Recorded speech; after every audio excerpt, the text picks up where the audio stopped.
professor William aqui na área. Hoje vamos falar sobre um tecido muito importante, na verdade um grupo de tecidos muito importante aí no nosso corpo, que é o tecido conjuntivo. E a gente pode ter esse tecido conjuntivo dividido aí basicamente em 5 outros tecidos. A gente tem tecido conjuntivo propriamente dito, tecido adiposo, tecido sanguíneo, cartilaginoso e ósseo. Tá? Eles são compostos por células variadas, vocês vão ver isso. Tá? E aí vai cair, professor, mas o tecido não é um conjunto de células com mesma estrutura, funções parecidas, como que eles são tão diferentes? Por que eles são classificados juntos? Porque eles são da mesma origem embrionária. Então, durante o desenvolvimento embrionário, depois de várias divisões celulares, mitoses, como a gente pode falar, a gente chega numa estrutura que a gente chama de gástrula. E nessa gástrula você tem ali 3 tecidos primordiais, digamos assim: endoderme, mesoderme e ectoderme. O tecido adiposo, o tecido conjuntivo, por mais que ele seja diferente um do outro, eles têm a mesma origem embrionária, que é a origem da mesoderme. Tá? Então eles vêm todos do mesmo folheto embrionário, que é a mesoderme. Isso aí a gente vai comentar muito melhor, muito mais aprofundado quando a gente falar sobre desenvolvimento do embrião. Então, a gente tem aí características gerais do tecido conjuntivo. Como eu coloquei aqui na imagem para vocês, os tecidos de tecido conjuntivo e como eles são diferentes uns dos outros. Né? Mas a gente tem características gerais aí em relação a esse tecido. Lembrando que a gente está falando de histologia, estamos falando aqui só de tecidos e não de órgãos. Claro que a gente vai comentar um pouco, mas o foco principal são os tecidos. Então, é o tecido mais abundante no nosso corpo, né? E ele vai ter diversas funções, dependendo do tipo de tecido conjuntivo. Grande quantidade de matriz celular. Né? Então, vão ser células que fora delas, na parte extracelular, vão ter ali uma substância que vai agir em conjunto com os tipos celulares dentro desse tecido. Alta vascularização. Então, se a gente lembrar lá da pele, falando do tecido epitelial em si, ele não tem vascularização. Tá? Nossa parte mais superficial não tem vascularização. E como que os nutrientes chegam até essa região? Através do tecido conjuntivo. Então é por isso que o órgão ele é uma pele. Ele é um conjunto de tecidos trabalhando juntos ali. Tá? Então a nutrição da pele, dessa epiderme, vem advindo do tecido conjuntivo. Então possui alta vascularização, exceto cartilagens e tendões, que aí já a vascularização já é comprometida, vai ter outro meio de vascularização. Então, dentro desse tecido conjuntivo, a gente pode citar aí alguns tipos celulares. Então a gente vai ter ali fibroblastos, que vão ser células responsáveis por produzir matriz extracelular, e quando elas estão amadurecidas, a gente chama de fibrócitos. A gente tem macrófagos, que vão ser células ali do tecido sanguíneo, que vai ter uma relação muito ligada à questão da imunidade. Plasmócitos e mastócitos também vão ser responsáveis ali por liberar basicamente 2 tipos de substância. Histamina, que vai agir na resposta inflamatória, por isso que quando você está com problema quando você está com a alergia atacada, você toma um histamin, que ele é o quê? Um anti-histamínico. Ele vai inibir, ele vai parar a liberação de histamina pelo seu corpo, que levaria ao processo inflamatório ou alérgico. Tá? E heparina também, que é uma substância anticoagulante. Você tem os adipócitos, que vão ser células especializadas em armazenar gordura. Né? Então, ela vai ter ali todo o corpo dela, toda a célula, a região celular, responsável por guardar gotículas de gordura lá dentro. E a gente tem os leucócitos, que são responsáveis aí também pela questão da imunidade. Falando do tecido conjuntivo, características principais ainda, a gente tem função de quê? Quais são as funções desse tecido? Sustentação, a gente vai ver aí quando a gente fala de cartilagem, você tem as articulações que vão agir nessa questão de sustentação. Você também tem o tecido ósseo, que ele vai agir muito na questão da sustentação do corpo também. Transporte, quando a gente fala aí do tecido sanguíneo. Proteção e isolamento, quando a gente fala do tecido adiposo. Sistema imune, quando a gente fala aí do sangue também, do tecido sanguíneo. E função energética, quando a gente fala do acúmulo de gordura nos adipócitos, que vai ser utilizado lá na frente como fonte de energia. Né? E o tecido conjuntivo ele consiste em dois elementos básicos. Né? Você tem a matriz extracelular, que é composto ali por fibras de proteínas. Então você pode ter fibras rígidas, você pode ter colágeno, algumas proteínas, algumas lipoproteínas, algumas glicoproteínas, tudo formando ali aquela região ali da matriz extracelular e da substância fundamental. Então, dentro dessa substância fundamental, você pode ter um exemplo ácido hialurônico, tá? Que é um carboidrato, a gente viu que é um carboidrato nitrogenado, e ele vai ser responsável por preencher o espaço entre as células. E a gente tem 3 tipos de fibras principais que são secretadas ali pelos fibroblastos. Você pode ter as fibras colágenas, que são fibras que vão dar sustentação àquele tecido. Você pode ter fibras elásticas, que vão ser compostas principalmente por elastina, que vai conferir a elasticidade da sua pele. E você vai ter fibras reticulares, que vão agir ali também na questão da sustentação. E geralmente essas fibras reticulares são bem finas. Então, falando aí da classificação desse tecido conjuntivo, a gente tem ali, só para diferenciar, tecido embrionário, mesênquima, tecido conjuntivo mucoso. O mesênquima é aquele que vai estar presente lá no folheto embrionário que eu falei para vocês, lá na mesoderme. E o tecido conjuntivo mucoso, ele vai estar muito presente ali, grande quantidade de fibroblastos presentes na região do cordão umbilical do embrião. E esse tecido conjuntivo ele pode ser dividido em outros. Você tem o conjuntivo propriamente dito, você tem o cartilaginoso, sanguíneo, ósseo e adiposo. Né? E aqui eu coloquei um esqueminha para vocês dos tipos celulares que a gente tem dentro desse tecido conjuntivo. Então, osteoblasto, que vai virar um osteócito, a gente tem ele muito presente no tecido ósseo. Você tem os fibroblastos, que vão ser responsáveis por secretar aquelas fibras colágenas, elásticas e reticulares.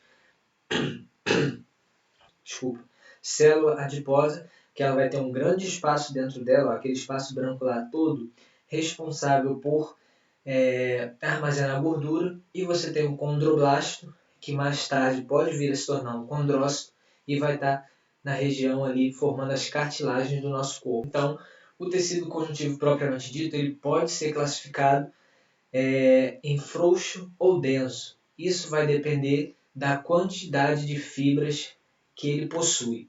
Então, quando você tem um tipo aí de tecido conjuntivo frouxo, ele é adjacente ao tecido epitelial, ou seja, eles trabalham muito em conjunto. Ele é basicamente um tecido de preenchimento. Então, meio que onde não tem nada ali dentro do seu corpo, vai ter esse tecido conjuntivo preenchendo aquela região. Apresenta vasos sanguíneos, ou seja, ele é altamente vascularizado, e vasos linfáticos. Então, ele vai ter uma relação muito importante aí com a questão imune. Tá? E a gente pode ter o tecido conjuntivo denso, que ele é altamente fibroso, tá? Por isso que ele é denso. Então, ele tem fibras de colágeno em paralelo, colágeno esse que vai conferir sustentação para aquele tecido, e não possui vasos sanguíneos. Então, onde que a gente vai ter esse cara aí presente? No caso do tecido conjuntivo propriamente dito, denso, modelado. A gente vai ter ele nos tendões e ligamentos. Então você vai ter ele fazendo a ligação entre estruturas, osso com osso ou osso com músculo. Ele vai ter essa propriedade de ligamento, digamos assim. E a gente tem também o propriamente dito não modelado, que as fibras de colágeno elas ficam meio bagunçadas, ou seja, elas não estão em paralelo, não estão organizadas e possuem vasos sanguíneos. Um exemplo aí, a derme. Então você tem a epiderme, que é aquela região de tecido epitelial não vascularizado, e logo embaixo você tem a derme, que é formado por tecido conjuntivo e que vai, por ser vascularizado, vai fornecer nutrientes para a epiderme. A gente tem o tecido cartilaginoso. O tecido cartilaginoso ele tem uma propriedade interessante. Né? Ele meio que vai, na nossa infância, no nosso desenvolvimento, ele meio que vai tomar o espaço ali dos ossos. Né? Para quê? Para que o osso tenha espaço de crescimento. Então, quando você pega o raio-x de um bebê, não sei se vocês já viram, mas se quiser pode procurar na internet, coloquei essa imagem, porque ela é um desenho, mas ela ilustra bem. Você vê que aquela região branca, entre as placas ósseas do crânio, né, é cartilagem. Então, quando o bebê ele nasce, as placas do crânio dele são soltas. Entre elas você tem cartilagem. E conforme ela vai tendo o desenvolvimento do crânio e a calcificação óssea, essa cartilagem vai sendo tomada por osso, tá? Vai tendo ali, essa cartilagem meio que vai ter o papel de deixar aquele cérebro crescer, aquele crânio expandir, e aí logo depois disso, quando aquele bebê está no crescimento, essa região cartilaginosa vai sendo tomada por tecido ósseo. Por isso que é indicado que não aperta a cabeça do bebê, cuidado com a moleira. O que seria essa moleira? É o espaço entre uma placa óssea do crânio e outra. E quando você compara o crânio de bebê com o crânio de um adulto, você vai ver que o do adulto tem espécies de cicatrizes, tá? No parietal, no frontal, no occipital, que são os ossos do crânio, tá? Temporal. Então você vai ter, como eu botei na imagem de baixo, algumas cicatrizes. Justamente cicatriz essa devido do tecido ósseo ter tomado tecido cartilaginoso, que só servia ali para dar uma sustentação e deixar ele mais elástico. Então é rico em fibras de colágeno, que vai dar sustentação, não vascularizado. As células são os condroblastos, que são aquelas que vão produzir colágeno. E quando essa célula está madura, ela vira um condrócito. Então vai ter aquele condrócito lá em meio a uma região de colágeno. Então o condroblasto ele produz o colágeno e o condrócito ele já é aquela célula madura tomada ali por matriz extracelular, que é o colágeno. Presença de sulfato de condroitina, que vai ser uma substância ali bem rígida, tá? Bem colagenosa, presente nos tecidos dos animais. Então, o que são as cartilagens? Regiões firmes e fortes à tração. Então, quando você pega seu braço e você puxa, aqui você tem uma articulação formada por cartilagem. Ela é forte à tração. Então, ela tem uma certa resistência por conta dessas fibras de colágeno. E é presente principalmente nas articulações do corpo. Então, você pode ter o tecido cartilaginoso nas articulações ou presente em algumas regiões, como orelha, basicamente. Região da traqueia, da laringe e por aí vai. Então, quando a gente fala dos tipos de cartilagem, a gente tem 3 tipos básicos. Elástica, que ela tem muita presença de elastina, ou seja, de fibras elásticas. Então, fica onde? Orelha, epiglote, laringe, tá? Nessa região ali que vai ter um contato maior com a questão da digestão. Você pode ter a cartilagem hialina, que ela é o primeiro esqueleto. Ela constitui a epífise. Então, o que é isso? Quando você olha para um osso, tá? Principalmente um osso longo, ele tem uma região ali que ela precisa crescer. Assim como eu comentei dos ossos do crânio, que eles precisam calcificar, por isso que tem aquela cartilagem no meio, os ossos são a mesma coisa.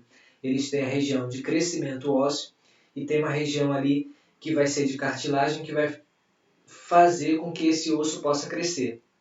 E é isso que a cartilagem hialina faz. Então a gente tem ela aí no nariz, laringe, traqueia, brônquios e articulações. Nessa imagem aqui do lado, é bem interessante que ela mostra ali as regiões onde você tem as articulações do corpo. Então você tem na clavícula, você tem na pelve, você tem no joelho, você tem nos dedos, você tem cartilagem e articulações espalhadas por todo o corpo. E você pode ter a cartilagem fibrosa, que ela está muito associada com um tecido conjuntivo propriamente dito, denso. Tá? E essa cartilagem vai fazer o quê? Liga ossos ao tendão e vai formar o disco intervertebral. O que é isso? São discos de cartilagem que você tem entre as vértebras. Então você tem uma vértebra, outra vértebra, e entre essas vértebras você vai ter essa cartilagem fibrosa. Ela vai ter a função de quê? De suportar ali a pressão do dia a dia, suportar o preço do corpo e até ser um pouco maleável. Tá? Então, um experimento bem interessante que dá para você fazer, veja quanto você tem de altura assim que você acorda, sei lá, 8 horas da manhã. Claro que a gente está em quarentena, não dá para fazer esse exercício, né? Mas, por exemplo, um dia normal, você ia para a escola, ia para o shopping, ia encontrar não sei quem à noite, ia lá sair com os amigos. Quando chegasse à noite, eu ia pedir o quê? Mede sua altura de novo. Você ia ver que você diminuiu alguns centímetros. Tá? Isso aí é nítido. Por quê? Porque essa cartilagem ela vai se desgastando durante o dia. E aí você dorme para poder recuperar ela. Então é um experimento bem simples que você poderia fazer, mas no atual momento a gente não pode fazer isso. Então, Aqui mais uma imagem, a gente tem ali o menisco, tá, no joelho, que é formado por essa cartilagem. A gente tem os discos intervertebrais, como eu falei aqui para vocês. A gente tem a cartilagem no assoalho pélvico, ou seja, vai ser muito presente nas mulheres principalmente. Para quê? Passagem do bebê. Então aquela região ela não pode ser estática, senão ela não consegue esticar. Então aquela cartilagem ali vai dar meio que uma maleabilidade para aquela região. Ali a questão da tireoide, então você tem as cartilagens ali, cartilagem tireoide, cartilagem cricoide, é mais específico, a galera da medicina, da área de saúde vai ver muito bem essa região da traqueia, que foi só para dar uma ilustrada. Esse tecido cartilaginoso, quando você fala da região de orelha e nariz, se você parar para ver, as pessoas idosas, elas costumam ter orelhas bem grandes e o nariz bem grande também. Justamente porque esse tipo de cartilagem, por mais que ele cresça pouco, ele tenha um desenvolvimento ali mitótico bem devagar, ele cresce a vida toda. Ele não tem uma espécie de stop. Ele continua se reproduzindo, lentamente, mas continua. Então, se você pegar uma foto do seu vovô novinho, pegar uma foto do seu vovô agora, você vai ver que é bem maior a região que possui cartilagem, orelha e nariz principalmente. Só uma curiosidade aí. A gente tem o tecido sanguíneo também como tipo conjuntivo. Ele é constituído pelo plasma e pelos elementos figurados. Por que eu falo elementos figurados e não célula? Porque tem alguns componentes do tecido sanguíneo que não são células, são fragmentos de células. E um exemplo deles é a plaqueta. As plaquetas são fragmentos de células maiores chamadas de megacariócitos. Então você tem lá o plasma, que ele é composto principalmente pelo quê? Água e sais minerais. Aí uma grande quantidade de substâncias dissolvidas ali. Glicoproteínas, proteínas como os anticorpos, eles ficam passeando por essa espécie de plasma, tá? E carregam também os gases, nutrientes, enfim, hormônios. E quando a gente fala dos elementos figurados, a gente tem aí os eritrócitos, ou glóbulos vermelhos, trombócitos, ou plaquetas, e leucócitos, ou células brancas.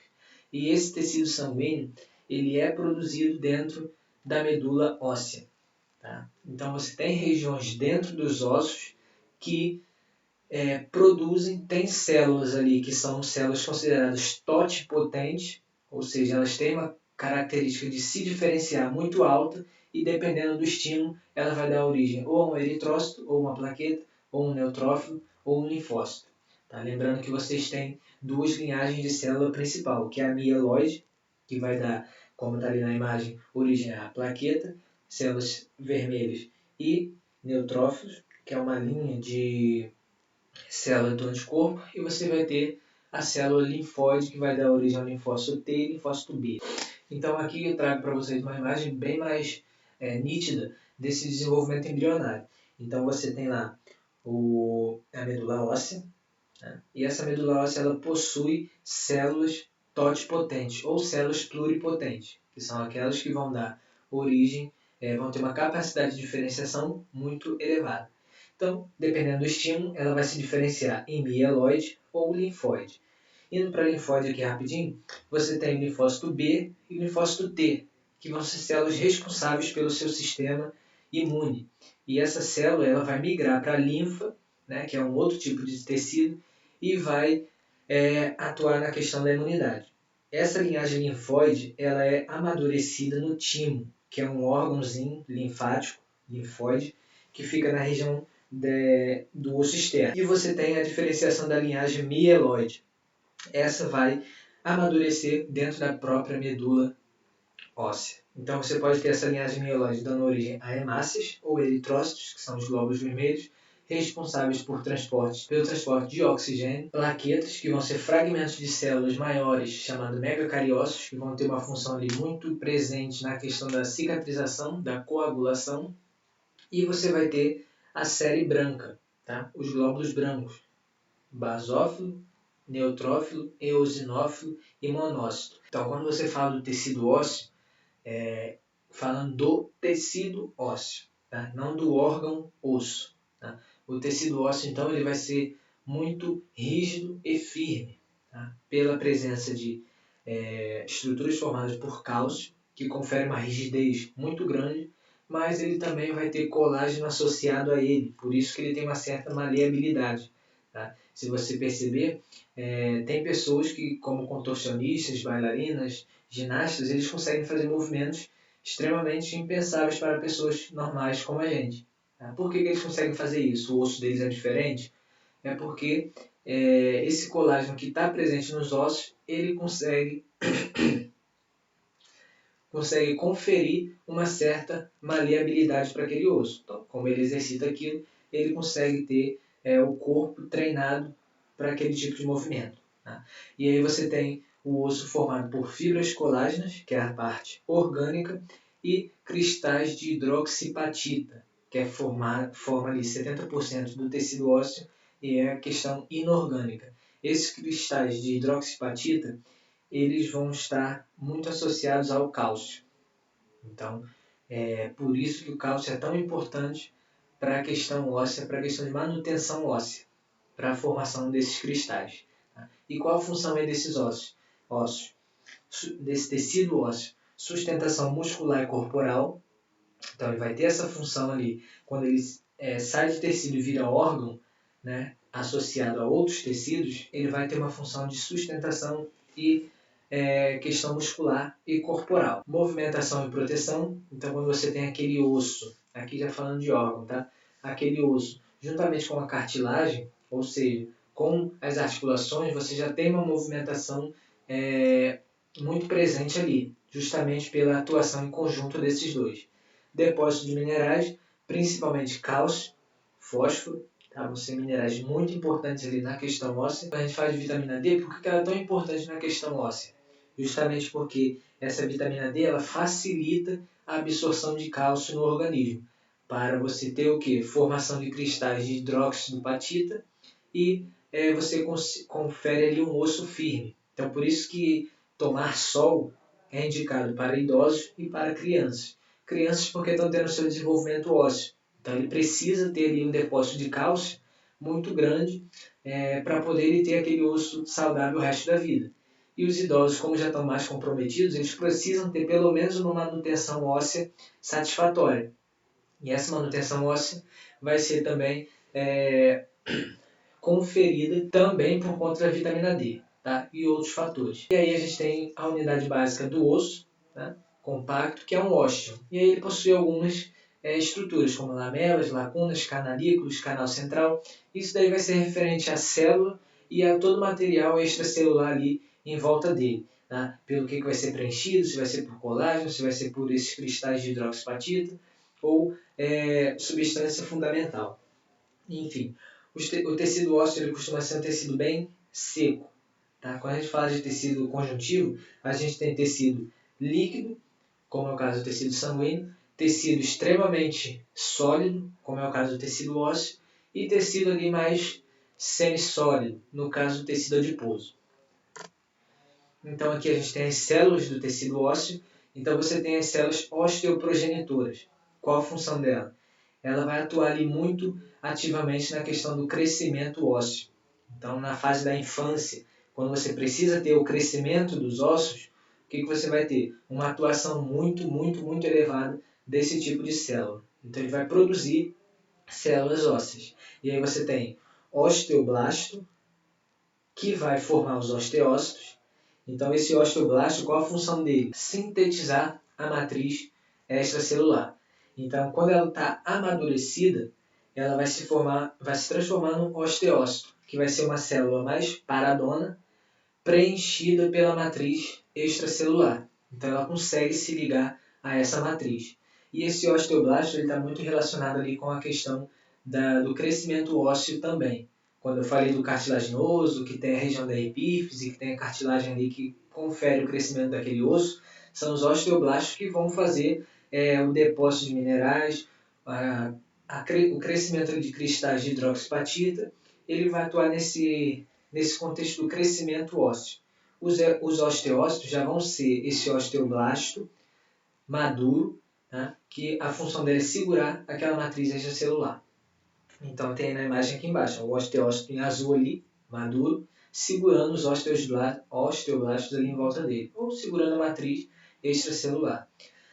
Já o osteoclasto, ele vai agir na questão da cicatrização óssea, tá? Ou da degradação óssea. Então você tem ali o osteoclasto degradando, liberando minerais na corrente sanguínea ou agindo na questão ali de algum ferimento. E você vai ter o osteoblasto depositando minerais e atuando no crescimento ósseo. Então você vai ter uma balança ali que tem que estar bem equilibrada.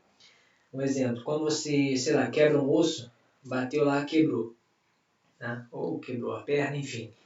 Dentro daquela região vão ficar diversos pedacinhos de ossos quebrados. Aquilo ali não pode ficar daquele jeito porque pode gerar uma resposta inflamatória. Então, quem é que vai degradar esses ossos fragmentados? Osteoclastos. Eles vão lá, consomem todo aquele osso e liberam componentes inorgânicos, como os sais minerais. E depois você tem os osteoblastos, que vão lá, utilizam desses sais minerais para fazer a cicatrização.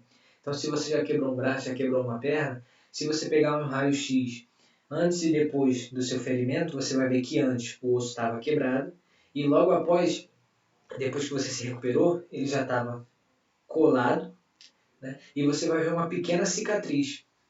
Essa cicatriz é formada pelo quê? Pela ação dessas células ósseas que conseguiram recompor aquele osso ali, recompor toda a sua matriz, tá? E isso daí vai ficando mais dificultado conforme a pessoa vai tendo maior idade. Então, o idoso que cai e se machuca, ele demora muito mais a se recuperar do que um jovem. E nessa imagem aqui, ó, tá separado ali um pedaço do osso, você vai ver que tem células ósseas, os osteócitos, que estão em vermelho ou rosa, meio rosa, sei lá, e a matriz extracelular, que é composta justamente por essas fibras de colágeno e pelos cristais de hidroxiapatita. Ou seja, os osteócitos eles ficam mergulhados naquela matriz extracelular. Aqui que eu falei para vocês, a questão da cicatrização, então você quebra, você tem a fratura de uma região, depois você tem todo um acúmulo ali, primeiramente de colágeno, tá? E depois você vai tendo a mineralização desse colágeno, com um depósito de cálcio, principalmente. Então o colágeno ele é muito importante nessa questão também.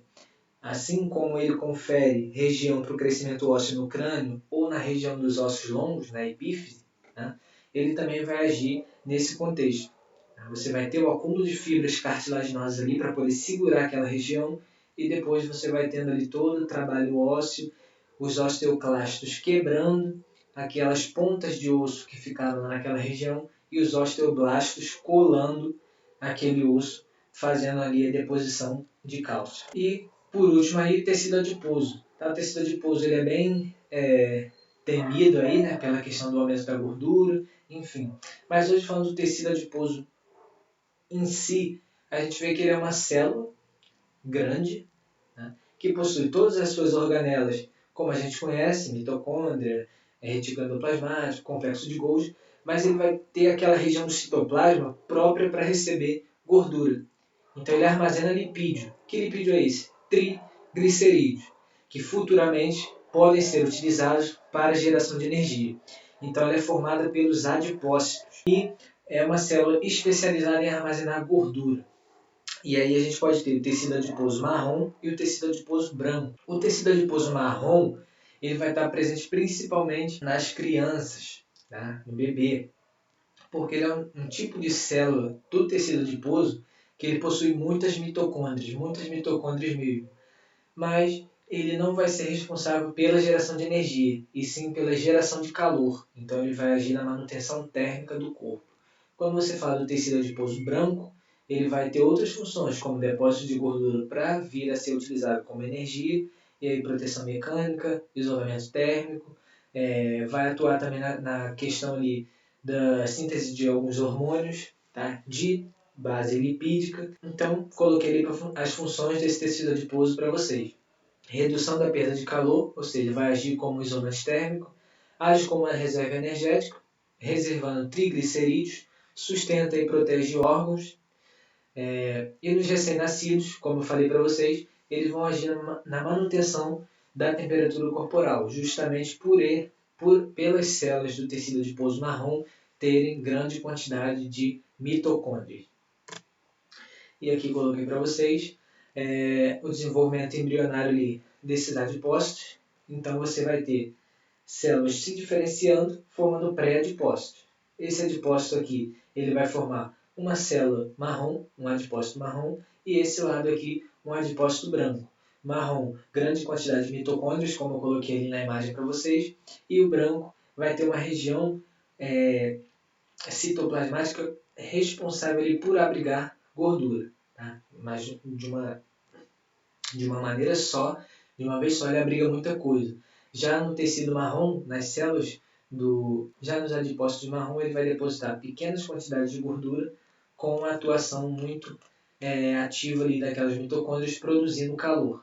Né? Então, coloquei nessa outra imagem aqui, ali onde é que fica a deposição desse tipo de tecido. Você tem o tecido marrom na região do pescoço, clavícula, na região vertebral, em cima ali da glândula suprarrenal, e o tecido amarelo você tem ele muito mais espalhado pelo corpo.